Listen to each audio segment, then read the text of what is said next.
पर गौतम बुद्ध का एक अनुयायी जो कि सालों से गौतम बुद्ध के आश्रम में आ रहा था, वह उनके प्रवचन सुनता, आश्रम में ध्यान आदि करता और फिर चला जाता। लेकिन अचानक कुछ दिनों से उसने आश्रम में आना ही बंद कर दिया था। यह बात गौतम बुद्ध ने भी अनुभव की। एक दिन जब गौतम बुद्ध उस गांव से भिक्षा मांगकर वापस लौट रहे थे तो रास्ते में उस अनुयायी का घर भी पड़ा। बुद्ध उसके घर के अंदर चले गए।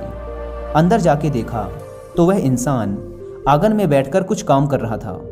बुद्ध को देखते ही वह जल्दी से हाथ जोड़कर उनके सामने खड़ा हो गया। उसने बुद्ध को पीने के लिए शीतल जल दिया और बैठने के लिए आंगन के चबूतरे पर एक चटाई बिछाई। बुद्ध चटाई पर आराम से बैठ गए। फिर बुद्ध ने उस अनुयायी से पूछा, तुम्हारे घर परिवार में सब कुछ ठीक तो है ना? अनुयायी बोला, हाँ भंते, सब ठीक है। बुद्ध ने पूछा, फिर तुमने आजकल आश्रम में आना क्यों छोड़ दिया? यह सुन वह अनुयायी थोड़ा सा शर्मिंदा होने लगा। फिर बोला, अब मैं आपको कैसे बताऊं बुद्ध? गौतम बुद्ध ने कहा, तुम निसंकोच कह सकते हो। अनुयायी ने कहा, मेरे वस्त्र बहुत ही पुराने हो चुके हैं, वे कई जगह से फट गए हैं, उनमें छेद निकल आए हैं, अब वो बिल्कुल भी पहनने लायक रहे ही नहीं। बुद्ध ने अनुयायी के वस्त्र देखे, वे सच में बहुत ही बुरी हालत में थे, जगह जगह से घिस चुके थे, कई सारे छेद थे उनमें। इसके बाद बुद्ध उठ खड़े हुए और मुस्कुराते हुए अनुयायी के कंधे पर हाथ रखकर बोले, चिंता मत करो, सब ठीक हो जाएगा। शाम के समय जब आश्रम से सभी अनुयायी बुद्ध के प्रवचन सुन घर वापस जा रहे थे तो बुद्ध ने अपने एक धनवान अनुयायी को रुकने के लिए कहा। जब सब चले गए तो बुद्ध ने अकेले में उस धनवान अनुयायी से अपने उस गरीब अनुयायी को 2 जोड़ी वस्त्र देने को कहा।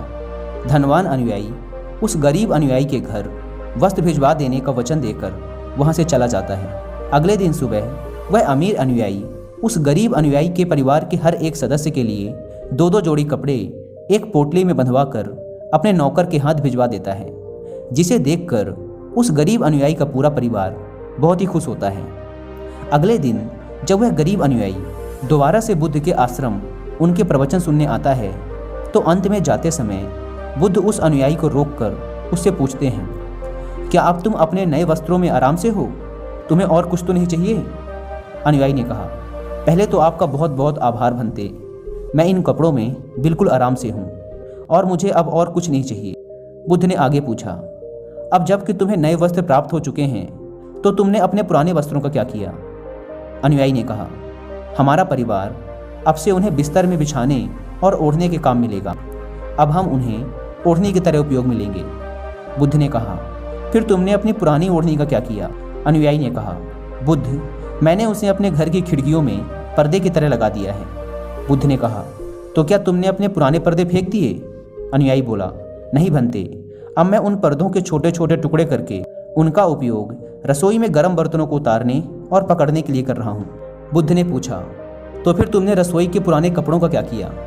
अनुयायी ने कहा, अब मैं उनका उपयोग घर में पोछा लगाने के लिए करूँगा। बुद्ध ने कहा, तो फिर तुम्हारे पुराने पोछे का क्या हुआ?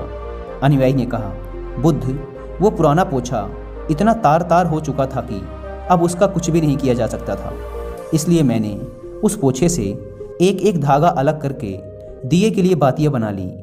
उन्हीं में से कुछ बातियाँ मैंने आश्रम में दान कर दी हैं, जो अब आज रात से आपके कक्ष में प्रकाशित होंगी। यह सुन बुद्ध अनुयायी से संतुष्ट हो गए। वे इस बात से बहुत खुश थे कि उनका शिष्य वस्तुओं को बर्बाद नहीं करता, बल्कि उनका सही से उपयोग करना जानता है।